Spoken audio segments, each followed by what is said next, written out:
been looking at two composite systems. By composite systems, I mean a system which is made up of two subsystems. For instance, the oscillator, which had a simple harmonic oscillator along the x-axis and another along the y-axis, if you wish. That total system was a composite system. Yesterday we looked at the beam splitter. Now the beam splitter again has two input ports, and I feed beams of photons through both the input ports and look at the system as a whole and what happens to the system after it passes through the beam splitter. Today I wish to look at another composite system, which is two spins, spin 1 and spin 2, but in general these need not be spins. They could be any form of angular momentum, and therefore I would be looking at two particles perhaps which have got angular momenta J1 and J2 respectively, 1 and 2 being labels for the particles, particle 1 and particle 2. So now today I will be talking about addition of two angular momenta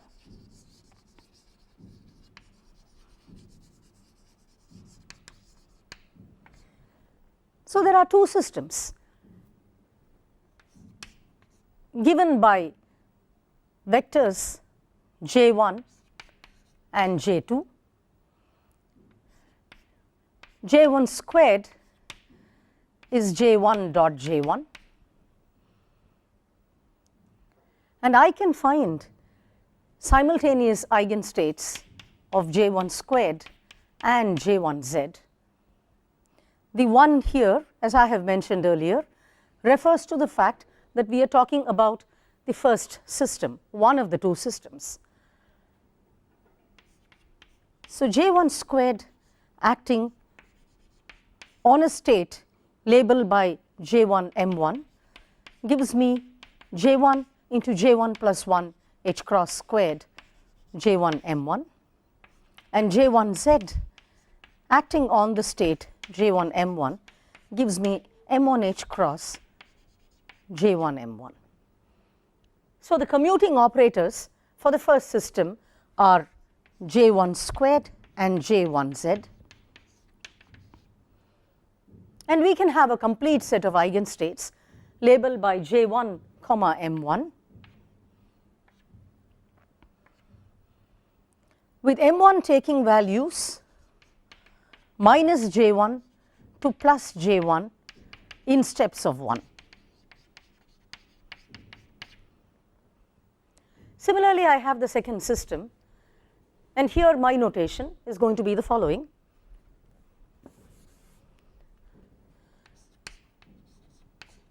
I have J2, the 2 stands for the second system, and J2 squared is J2 dot J2.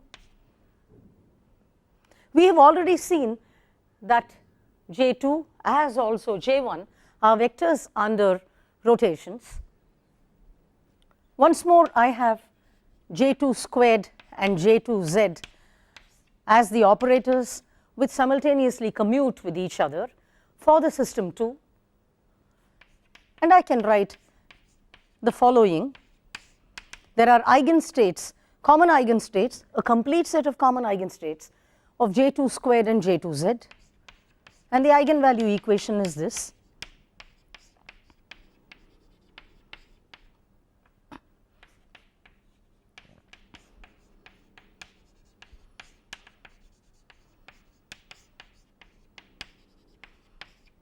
So here we are. Now if these two systems, these two spin states, now if I were talking about spins, if you recall, I would use the notation S1 and S2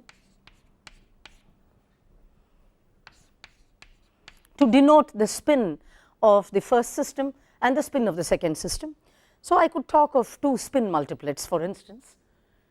In general, I would like to refer to them as J1 and J2 to show that they could be any kind of angular momentum, that is any kind of generators which satisfy the angular momentum algebra. Now, if I were talking about these two systems 1 and 2 as non-interacting systems, clearly it is obvious that the following operators commute with each other: j1 squared, j1z, j2 squared and j2z commute with each other, because clearly operators corresponding to the first system commute with operators corresponding to the second system.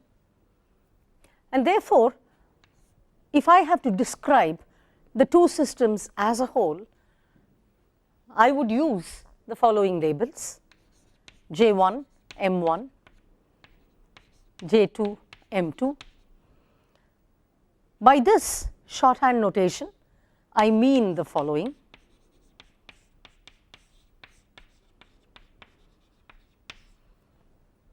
We have come across this kind of a situation earlier when we discussed composite systems.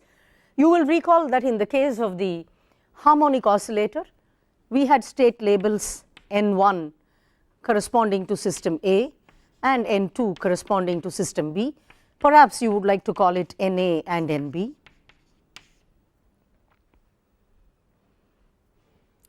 In the same sense, here I have the following basis states: J1 M1 for the first system and J2 M2 for the second system. There are two J1 plus 1 states here, because M1 can take values minus J1, 2 plus J1 in steps of 1. There are two J2 plus 1 states here corresponding to this system.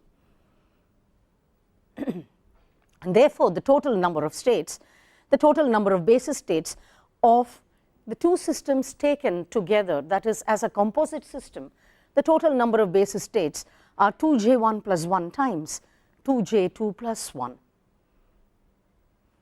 Let me give an example. Suppose we were talking about two spin half particles. So, let me call them S1 is half, M1 can take values half and minus half. Similarly, S2 is half and M2 can take values half and minus half. The understanding being this, that S1 squared acting on the state half half, this is little s1, this is an operator, this is M1, gives me half times half plus 1 in units of h cross equals 1, half into half plus 1, half half, and S1z acting on half half is half in units of h cross, half comma half. Similarly, for S2, I have S2 squared acting on the system 2 state half half, gives me half times half plus 1, half half. I could do the following thing. Instead of J1 and J2, I have used S1 and S2, and therefore, I can make it convenient by denoting this by A and this by B, as I did in the case of the harmonic oscillator, to show that system 1 gets denoted by a subscript A and system 2 has gets denoted by subscript B. S2z acting on half half gives me half half half. So, that is the way it is. Similarly, S1z acting on half half A gives me half ket half half A. S2 squared acting on half half B is half times half plus 1, half comma half B, and so on. The notation must now be evident. System 1 has kets with the subscript A here, and system 2 has kets with subscript B. The point is, what are the basis states of the coupled system or the composite system? Well, the basis states of the composite system would be the following. They would be half half of A, half half of B, half half corresponding to A, with half minus half corresponding to B, half minus half corresponding to A, with half comma half corresponding to B, and half minus half corresponding to A, with half minus half corresponding to B. So, I have 4 states. System A has 2J1 or 2S1 plus 1 states, which is 2 states. They are half half A and half minus half A. Similarly, system B has 2 states.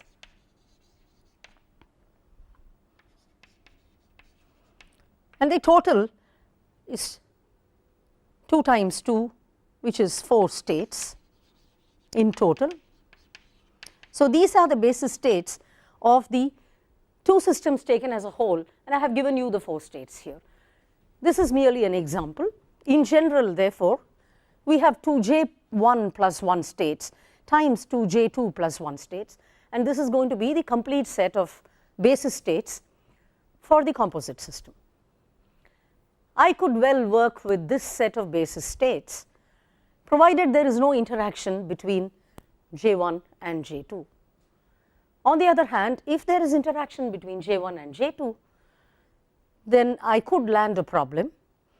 It might be wiser to talk about the total angular momentum of the system as a whole and the corresponding third component of angular momentum, because the eigenvalues, the eigenstates corresponding to the subsystems may not be the relevant basis states here.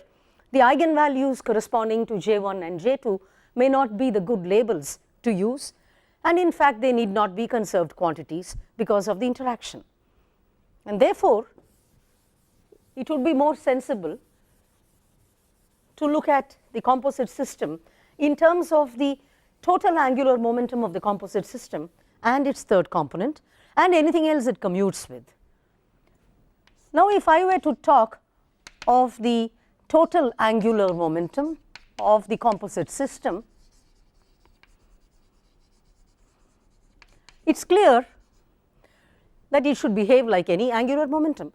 It should behave like a vector under rotations, and therefore, like all vectors, the total angular momentum must follow vector addition, and I have j equals j1 plus j2, and therefore, j squared is j1 plus j2 dotted with j1 plus j2, but that gives me a cross term because I have 2 j1 dot j2. Specifically, I should write j1 dot j2 plus j2 dot j1, and that is what I have written here as 2 j1 dot j2.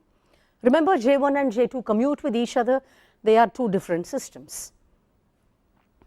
Now, suppose I find out the set of operators that commute with j squared. It is clear that for corresponding to j squared, I can have jz, which will commute with j squared. But jz is the third component of the vector j, is a z component of the vector j, and like third components, jz simply adds up. Jz is j1z plus j2z. You could think of j as a specific example, jz ez, and j1 as j1z ez, similarly j2 as j2z ez, and it is clear that jz is j1z plus j2z.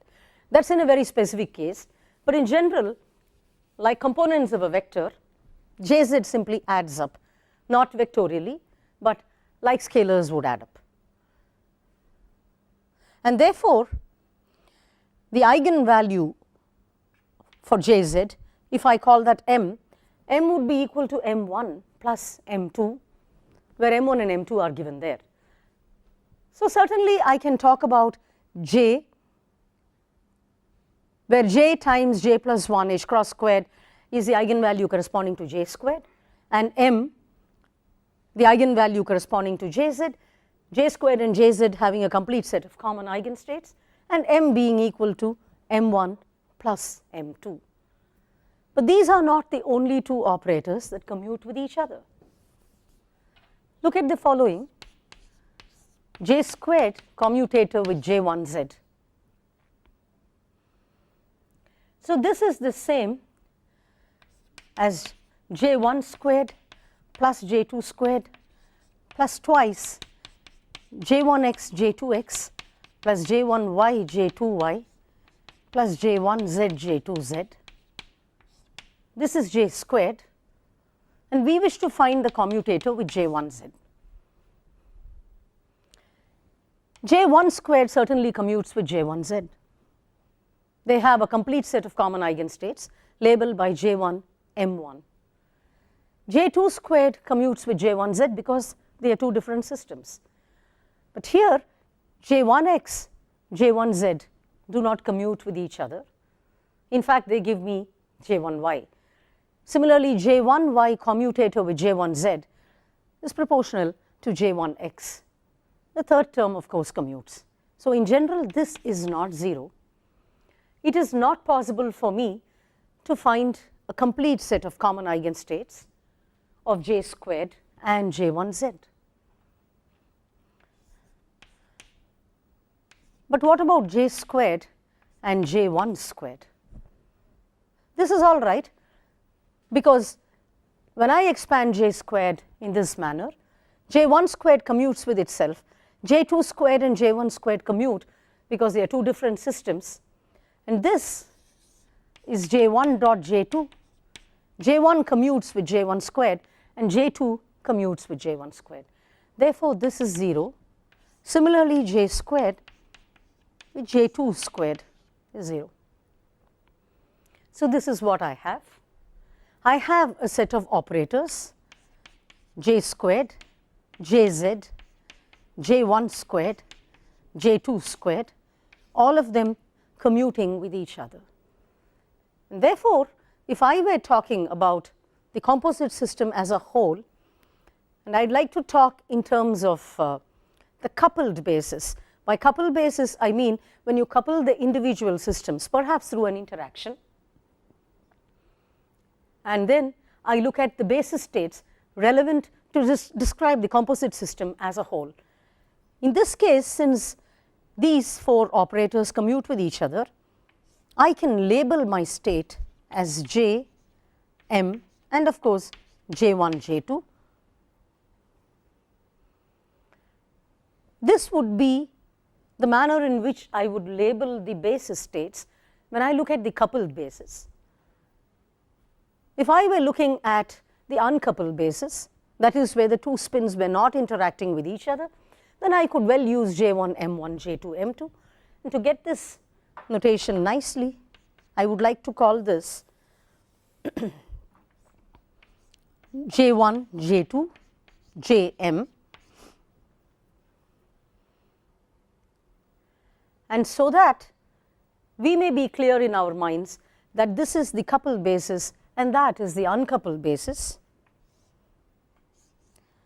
I would like to draw this thick compared to that which is just single lines, thin lines like that. But since that would be difficult, I am just indicating it by this notation. This notation, it's simply a notation to show that I am now working with the coupled basis, whereas this was the uncoupled basis. I could work with the coupled basis or the uncoupled basis to describe the composite system, which is the sum of two angular momenta, sum within quotations. How we sum up is a different matter. So let us look at the values that j and m can take. I now have the following established.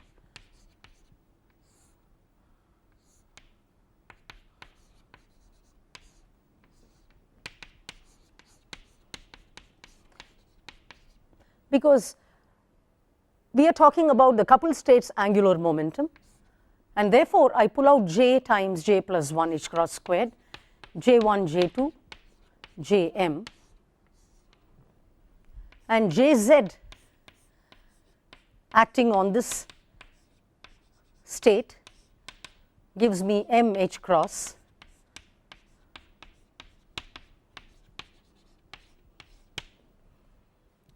So this is what I have, except that because these are angular momentum operators, m takes values minus j to plus j in steps of 1. So there are 2j plus 1 values that m takes, and therefore the total number of basis states for the coupled basis would be 2j plus 1, except that I have to sum over the minimum value of j min all the way to j max in quantized steps, which I have to figure out. So I need to find out the range of values that j can take. Corresponding to each value of j, m takes 2j plus 1 values in steps of 1. J max itself can be found in the following manner. I define something called a stretched case.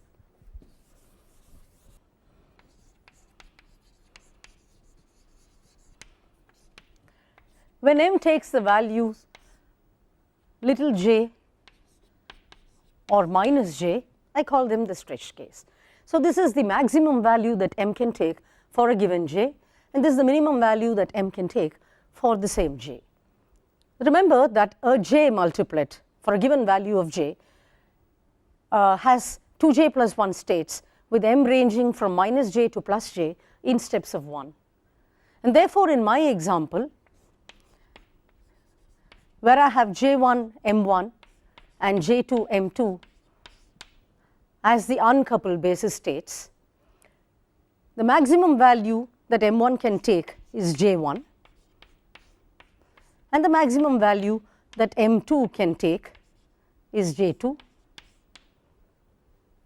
And since jz is j1z plus j2z, the maximum value that m can take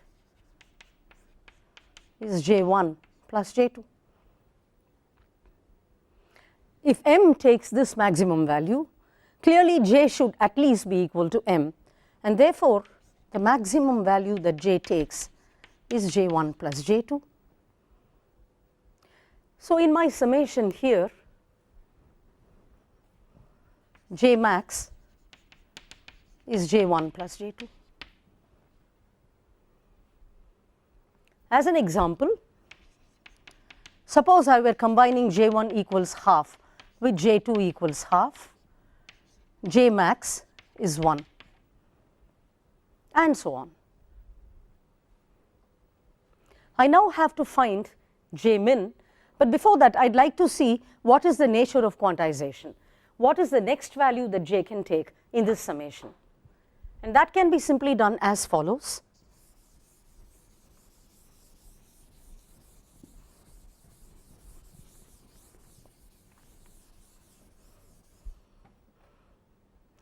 Given j1 m1 and j2 m2,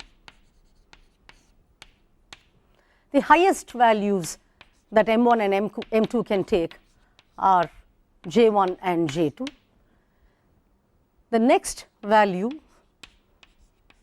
could be this, because m reduces in steps of 1, and therefore the value that m can take, m is m1 plus m2, could be j1 minus 1 from here with j2 from there. I could have got it the other way. This value could also be j1 plus j2 minus 1 from here, combining with j1 from there. Surely if m takes this value j1 plus j2 minus 1, I could think of the stretched case where j is equal to j1 plus j2 minus 1 and m equals j. That's one manner, that's one way in which m takes values j1 plus j2 minus 1. but I have two states. I have two ways of combining M1 and M2. I have two different choices which will give me the same value of M, and clearly these are two different states. So while one of them can be accounted for by saying that J is J1 plus J2 minus 1, and M as a stretched possibility is also J1 plus J2 minus 1, the other one came from here itself. I started with J max equals J1 plus J2. So what are the corresponding states? J1 plus J2 with J1 plus J2. The next state would be J1 plus J2 with J1 plus J2 minus 1. So that's one possibility, that I start with J1 plus J2 being the value of J, and M reduces in steps of 1. I have 2J plus 1 states in this multiplet, where J is J1 plus J2. The other possibility for M to be J1 plus J2 minus 1 is through this. So the next value of J is J1 plus J2 minus 1. I can argue further. In the next stage, I would look at the following. M1 is J1 minus 2, M2 is J2, M1 is J1, M2 is J2 minus 2. Surely these are possibilities. Then M is J1 plus J2 minus 2. I can also have M1 equals J1 minus 1, M2 equals J2 minus 1. So there are three ways in which M takes values J1 plus J2 minus 2. Surely this can come from J equals J1 plus J2, M equals J1 plus J2 minus 2. It can come from J equals J1 plus J2 minus 1, M equals J1 plus J2 minus 2. And the third possibility would have arisen from J is J1 plus J2 minus 2 and M equals J. That's the same thing, J1 plus J2 minus 2. So I have accounted for all the three possibilities, and these are three distinct states. I go on in this manner, and therefore I realize that J reduces in steps of 1.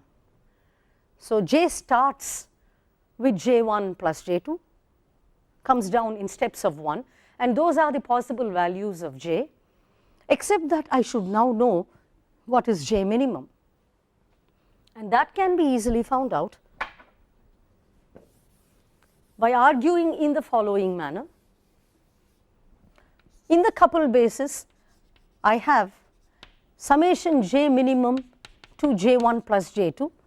Remember, this summation happens in steps of 1 of 2J plus 1 should be equal to 2J1 plus 1 times 2J2 plus 1. And then I can work out, I can do the summation and work out what is J minimum. J minimum is modulus of J1 minus J2. Instead of doing that, I would illustrate this. Again, let's start with J1 is half, J2 is half. So J, the number of states would be 4, because here I have 2J plus 1, that's 2 states. Similarly, for J2 I have 2 states. So 2J1 plus 1 times 2J2 plus 1 in my example is 4 states. Now J takes values J1 plus J2. To J min, well, this certainly gives me 3 states. J is 1, M is 1, and these are coupled states. J is 1, M is 0, and J is 1, M is minus 1. That's 3 states. The minimum value is modulus of J1 minus J2, which is 0. That gives me one more state. J is 0, and therefore M is 0. So these are 4 states in the coupled basis, and I have 4 states in the uncoupled basis. So I find that the number of states match, and that is the way it ought to be, quite independent of the kind of basis states that we select. They should form a complete set, Not only that, the number of basis states must be the same in various choices that we make for the basis states. So let me illustrate this with some more examples. J1 is 1, J2 is half. Recall from whatever was done earlier on spin systems that the value that J can take, in that case you would have called it S, the values would be either integer or half integer positive values in units of H cross. So I have J1 is 1 and J2 is half. So J takes values 1 plus half to 1 minus half, modulus of 1 minus half in steps of 1. What are the number of states? In the uncoupled basis, I have states 2j plus 1 states here, which is 3 states here, and that is 2 states there. So I have 6 basis states.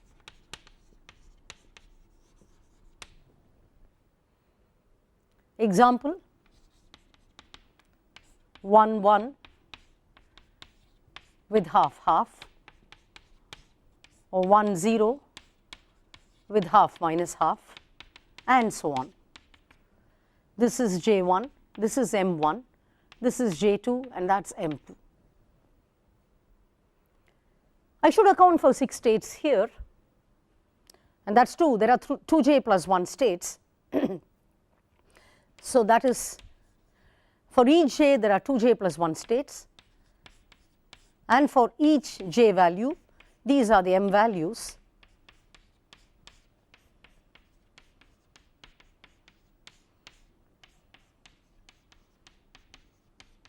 So that is 4 states corresponding to j equals 3 by 2, 3 halves, and m takes values 3 halves, half, minus half, and minus 3 halves. So this is the case j comma minus j, that is the case j comma j, and m comes down in steps of 1. Then I have j equals half, so that gives me the other 2 states, half half and half minus half, thus accounting for 6 states. So j reduces from j1 plus j2 to modulus of j1 minus j2 in steps of 1, which is what we have got here, and we have accounted for the basis states. Now we are in a position to look at addition of angular momenta. The problem simply reduces to this: how do you express a coupled state or a state expressed in the coupled basis in terms of the uncoupled basis? In other words, how do you express 3 halves, for instance, in terms of combinations like this? Or how do you express 3 halves minus half in terms of appropriate basis states there? And that is all that we look at in the context of addition of angular momenta.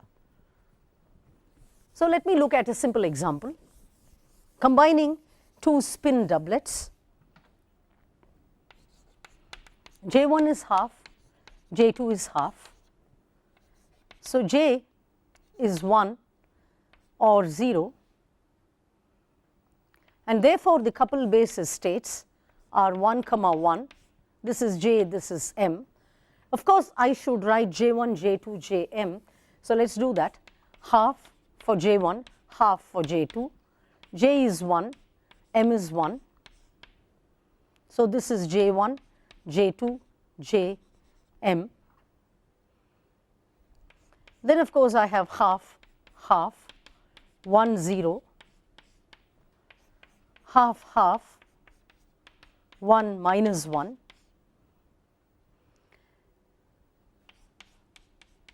half half, 0 0. To begin with, there were 4 states because it is 2j1 plus 1 times 2j2 plus 1. Now I have 2j plus 1 states corresponding to j is 1 and 2j plus 1 states corresponding to j is 2. So this is what I have. I would like to shorten the notation further and not write down J1 and J2 at all. So this is simply identical to 1 1, this is identical to 1 0, this is identical to 1 minus 1, and this is identical to 0 0. This is a notation, it is a convenient notation. I would like to suppress the indices J1 and the labels J1 and J2 and just keep J and M to represent the coupled basis states.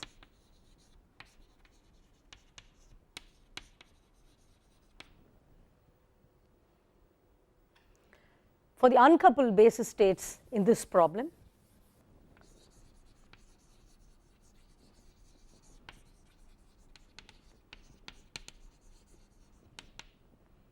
I have J1 is half, J2 is half, that is J1 or J1 M1, J2 M2, so that is half half with half half. Then of course I can have half half with half minus half, and then I have half minus half with half half, and I have half minus half with half minus half. Again I would like to shorten my notation and simply use M1 and M2, remembering J1 and J2 at the back of my mind, just keeping them in my mind. So I would like to write this state as half half, this as half minus half, this as minus half half, and this as minus half minus half. And these are the uncoupled basis states. So by way of a shorthand notation, I represent the uncoupled basis set using the labels M1 and M2. I should have written J1 M1, J2 M2, but I am just trying to save some time and write a compact notation for this. So I write M1 and M2. Similarly, for the coupled basis states, I should have written J1, J2, Jm, but once more I just remember J1 and J2 at the back of my mind, and I keep the labels as J and M.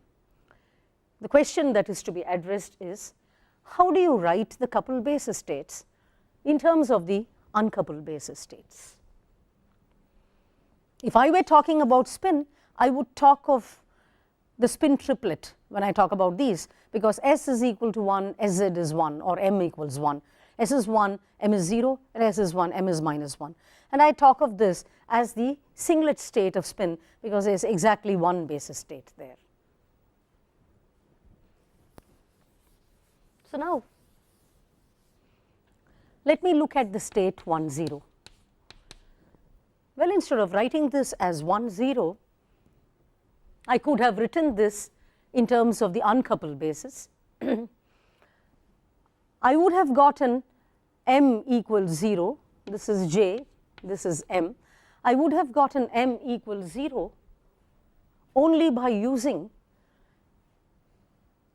M1 is half and M2 is minus half. So this would have come from M1 is half, M2 is minus half, but it could also have come from M1 is minus half and M2 is half. So it should be a superposition. There is no other way I could have used M1 and M2, given the values of M1 and M2. There is no other way I could have produced M equals M1 plus M2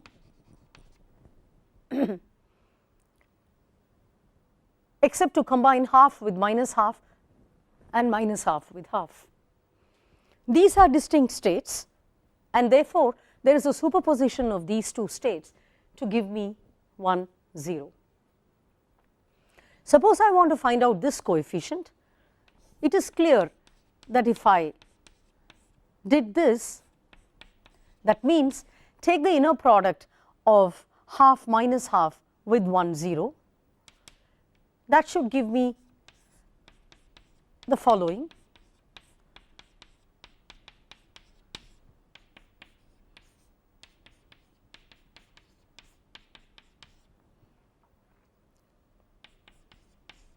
but these are orthogonal states. They have different quantum numbers. Two states are orthogonal, are distinct states if at least one label is different between the two states, and here the M1 labels are different, whereas this is 1 because I have normalized all states to 1, that is the assumption, and therefore A is simply this object. Similarly, B is minus half half 1 0, this inner product is B. Well, this state is a superposition of two of the uncoupled basis states, and we have a way of finding out, as always. We use the same method to find out the coefficients A and B, and since these are normalized states and this state too is normalized to 1, this implies that in general A and B can be complex numbers, and therefore mod A squared plus mod B squared equals 1. The interpretation is very clear.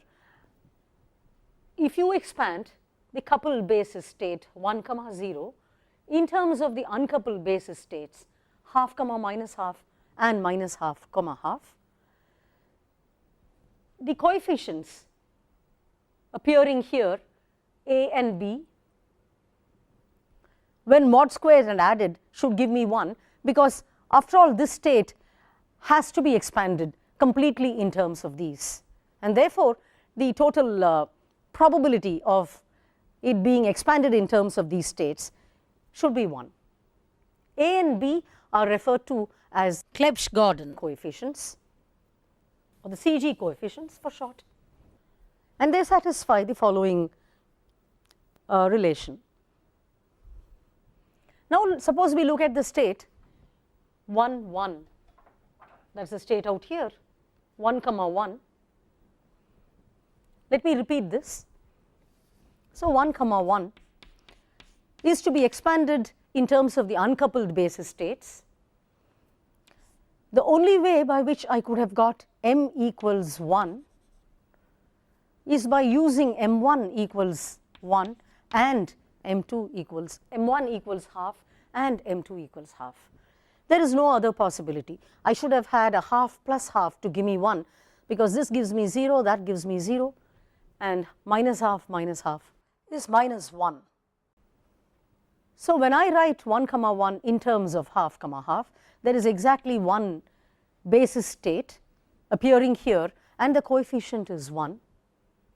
This is called a stretched case.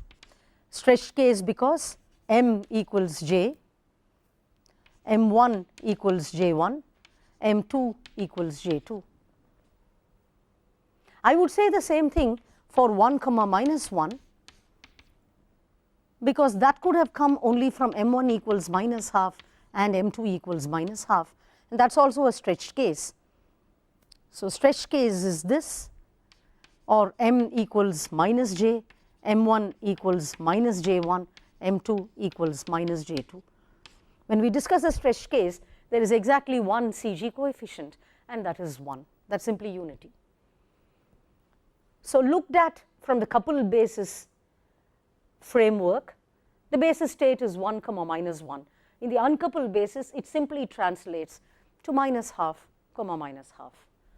Again, I emphasize that by this object, by 1 comma 1, I mean J1 is half, J2 is half, J is 1 and M is 1.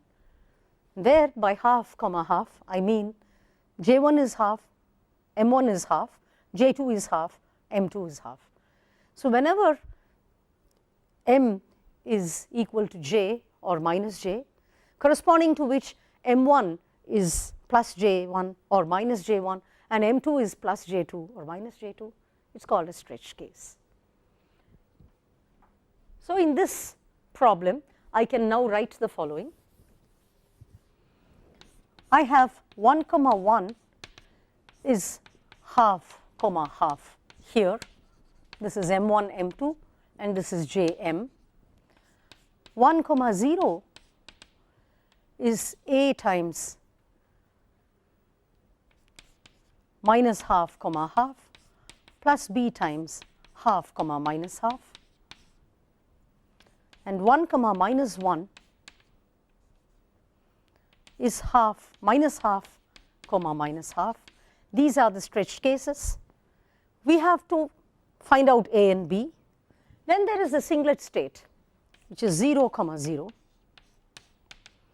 Again, if m is equal to 0, clearly it could have come from m1 is minus half and m2 is half. It could also have come from m1 is plus half, m2 is minus half, except that this state is distinctly different from this. They are orthogonal to each other, and therefore there are two different coefficients there, c and d, except that mod c squared plus mod d squared is 1, the same way as mod a squared plus mod b squared equals 1.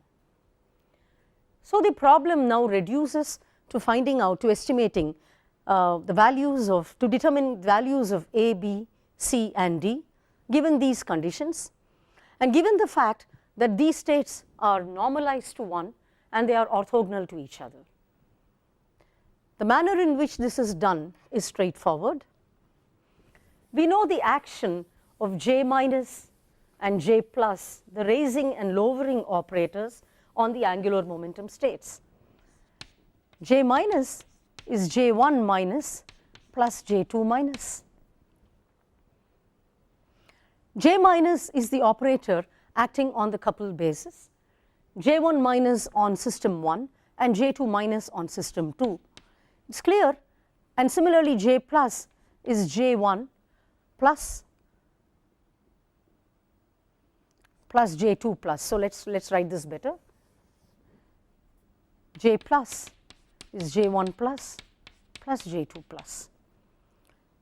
The effect is as follows.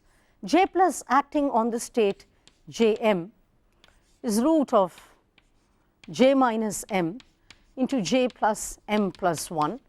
I have set h cross equals 1 in all these problems, and I have j m plus 1. I am using double braces because these are coupled states, and j minus acting on j m gives me j plus m, j minus m plus 1, j comma m minus 1. j1 minus acting on the state j1 m1 does the same thing. It is j1, or let's start with j1 plus. It is j1 minus m1 times j1 plus m1 plus 1, j1 m1 plus 1. j1 minus acting on the state j1 m1 is j1 plus m1 times j1 minus m1 plus 1 with a minus sign. So this is the way they act. Similarly, j2 acts on the state, the operator j2 plus acts on the state little j2 comma m2, and so on. So given this, I can now do the following. If I used j minus on the state 1 1, apart from the coefficients put down there, I should get the state 1 0. That amounts to doing j1 minus plus j2 minus on the state half half. j1 minus of course acts only on j1 comma m1, and j2 minus acts on j2 comma m2, and so on. And this is how I will be able to estimate, get the values of a and b. So let me do that now. So let's start with 1 comma 1. J minus acting on 1 comma 1 is root of j plus m times j minus m plus 1, which is just root 2 1 comma 0, and j1 minus plus j2 minus acting on half comma half. This state is to be understood as j1 is half, m1 is half, j2 is half, m2 is half.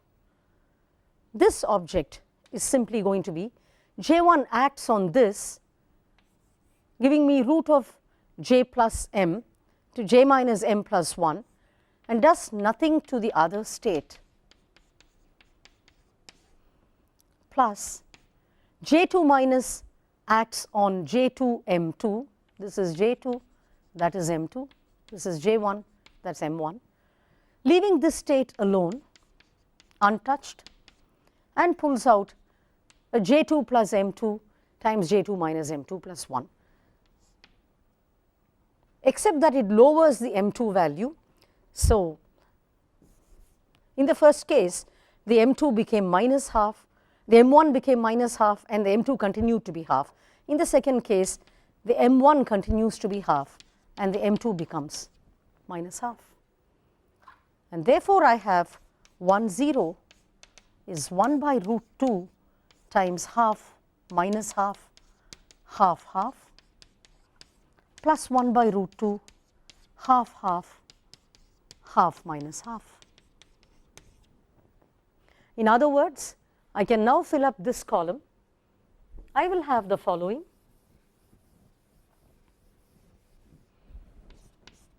1 1 is half half, 1 0 is 1 by root 2 times half half, half minus half half, plus half minus half, and 1 minus 1 is a stretch case anyway, that is just minus half minus half. So, I have got A and B, and it is clear that A squared plus B squared, each of them being 1 by root 2, A squared plus B squared is 1. 0 0 is orthogonal to 1 0,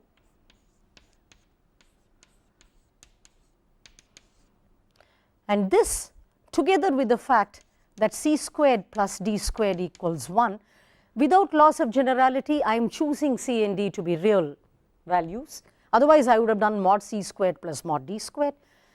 I can choose them to be real because there is a phase, and I am only concerned with the squares, their addition to be 1.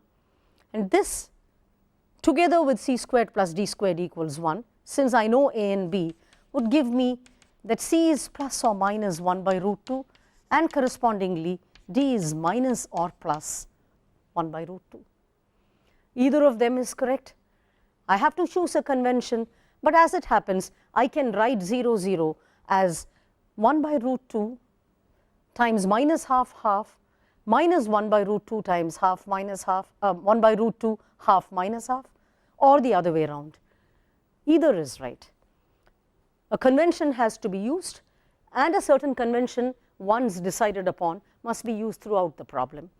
In this case, we do not have any issues on this matter. We can use C to be plus or minus 1 by root 2, and D correspondingly to be minus or plus 1 by root 2. Therefore, I have got the CG coefficients for both the triplet state and the singlet state.